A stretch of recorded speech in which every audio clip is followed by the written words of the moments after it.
Hi, I'm Rebecca Powers with Sterling-Lancaster Community Television here at Animal Shelter Inc. with Melissa Snitzer, the shelter manager, and today she is going to tell us about emergency disaster preparedness.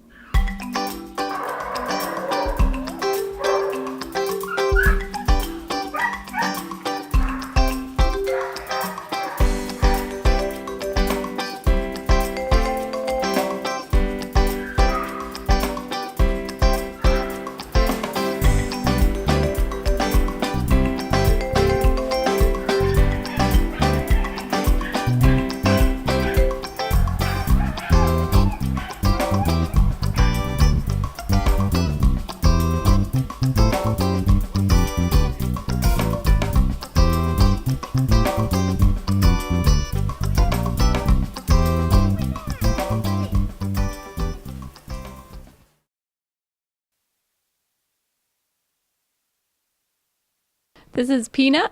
She is a female domestic short-hair cat, and she is about 4 months old. She's a little bit shy at first, but ends up being very sweet and loves to be petted. She's super curious, likes to run around, and can be very independent.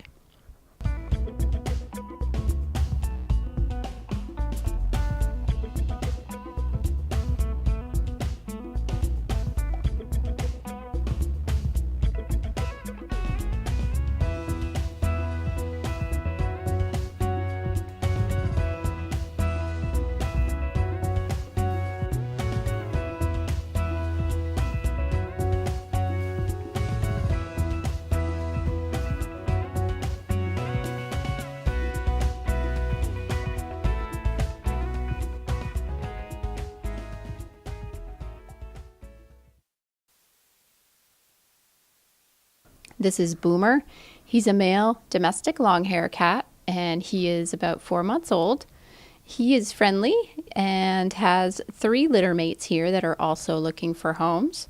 As you can see, he has kind of a unique coloring.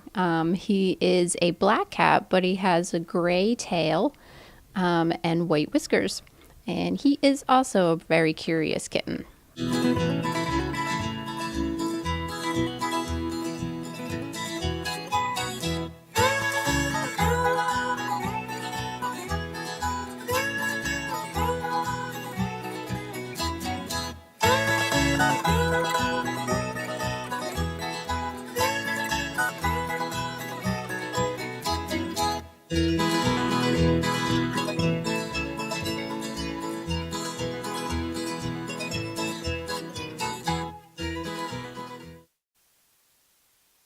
This is Prince. He's a male domestic short-hair cat, and he is 6 months old. He's extremely friendly and very talkative, and he's one of our more playful kittens. Loves to run around after the toys and play with people.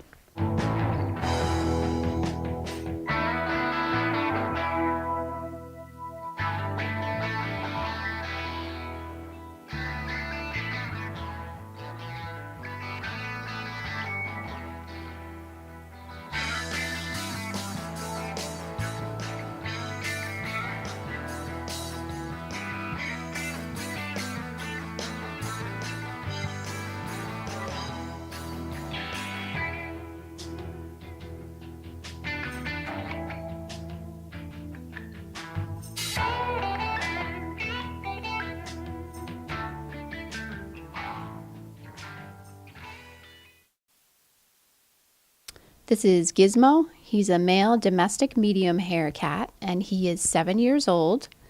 Gizmo is very friendly, loves to be petted.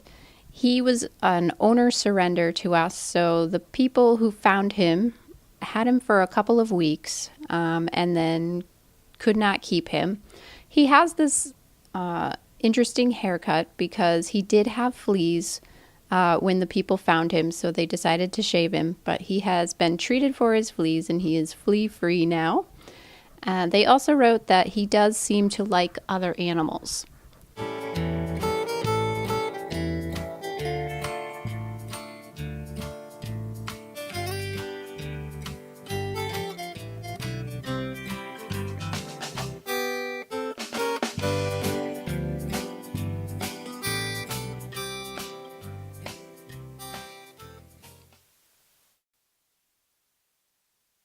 This is Houdini. He's a male domestic short hair cat, and he is about 6 months old.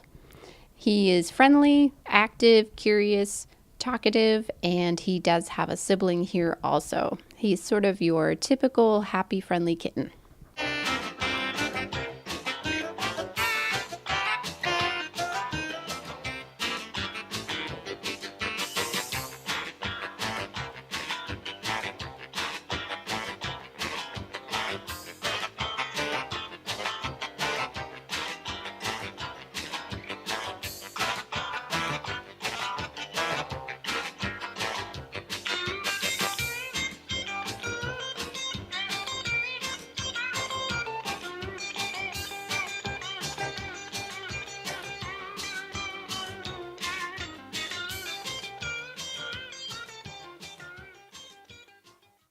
Hi, Melissa. So, what should pet owners be aware of when it comes to emergencies?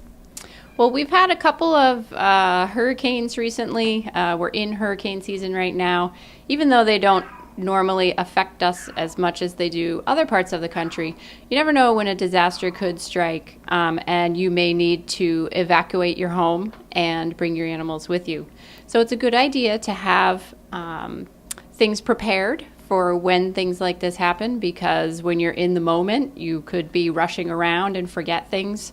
So the first good rule of thumb is to have an emergency kit for your animals already packed up and ready to go.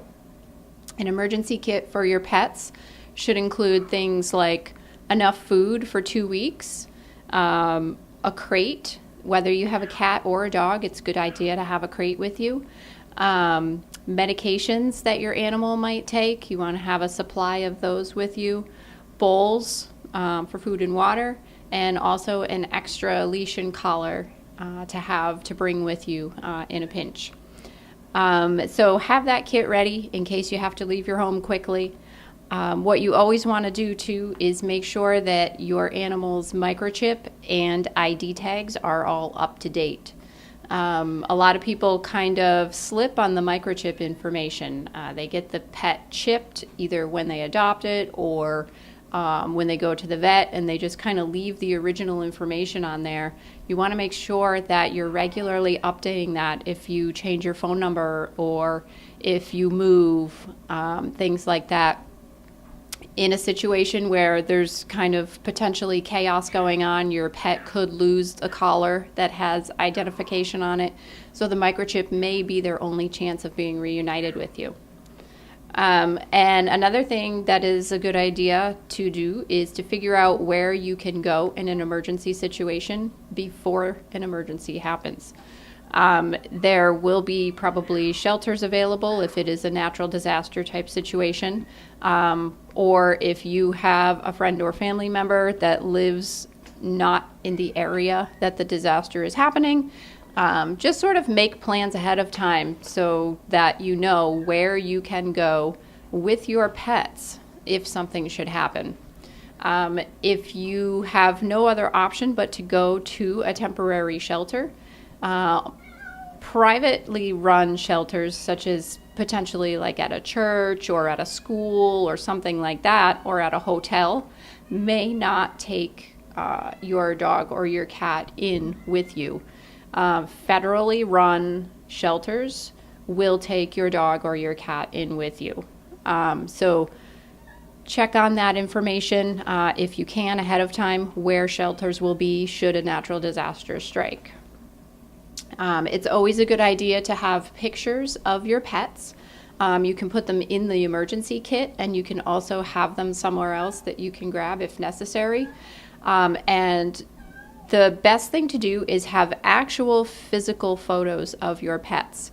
If you just have photos on your phone or on your computer, there's a chance there may not be electricity. You may not be able to charge your phone or your computer, and then you won't be able to show people pictures of the pet. So have actual printed photos.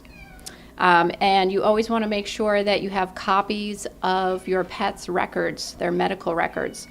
That's a good idea to put those in the kit and also have a separate file. That way, if you do have to go somewhere that allows pets but needs to make sure that they're up to date on vaccines or stuff like that, then you have those records with you and you can prove that. And just another thing they say is if you know that some type of natural disaster is about to strike, like a hurricane or something like that, have a full tank of gas. That way, if you do end up having to evacuate, you are ready to go.